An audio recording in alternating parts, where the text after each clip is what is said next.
अस्सलाम वालेकुम, मां आहियां अब्दुल क़य्यूम। दोस्तों, असां मुख़्तलिफ़ मुल्कनि जी दिलचस्प मालूमात तव्हां ताईं पहुचाईंदा रहंदा आहियूं। अॼु बि तव्हांखे पाकिस्तान जे दोस्त मुल्क मलेशिया जी दिलचस्प मालूमात ॾींदासीं। वीडियो शुरू करण खां पहिरियां चैनल खे सब्सक्राइब ज़रूरु कंदा। अचो त ॾिसूं था मलेशिया खे। मलेशिया एक इस्लामी मुल्क है जंहिंजो गादी जो हंधि कोलालमपुर है। मलेशिया जो वॾे में वॾो शहर भी कोलालमपुर है। मलेशिया 31 अगस्त 1957 में बरतानिया का आज़ादी जो ऐलान कयो। 31 अगस्त मलेशिया जो आज़ादी जो ॾींहुं है।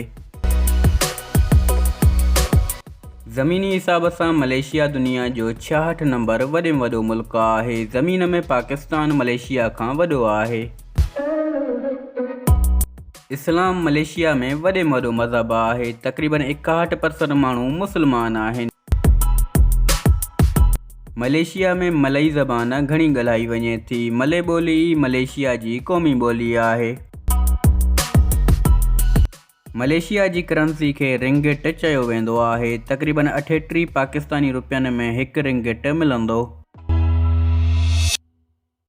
चयो वञे थो त मलेशिया जा माण्हू फूडी आहिनि, मतिलबु खाधो तमामु घणो पसंदि कनि था। गोश्त त घटि खाइनि था पर मिठे जा ॾाढा शौक़ीन आहिनि।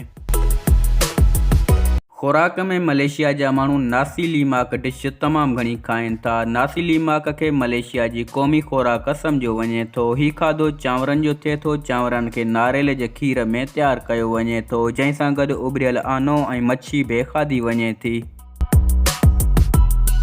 दोस्तों, असां सम्झो चांहि जा सिर्फ़ु पाण मवाली आहियूं, पर चांहि वरी मलेशिया जी क़ौमी नेशनल ड्रिंक आहे। चांहि खे मलेशिया में तेह तारीख़ चयो वञे थो।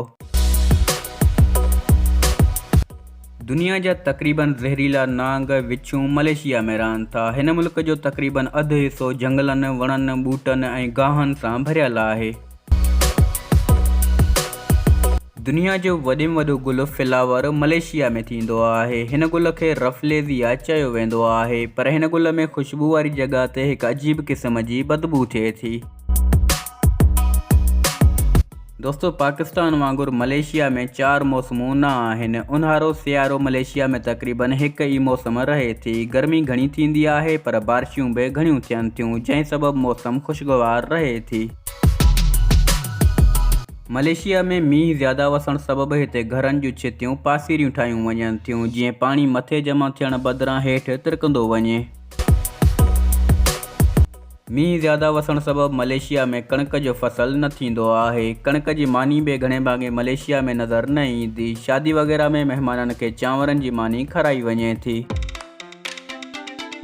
मलेशिया जी शादी में घोट कुंवार हिक ही रंग जा कपड़ा पाईंदा आहिनि। शादी अक्सर घोटणी जे घर थींदी आहे।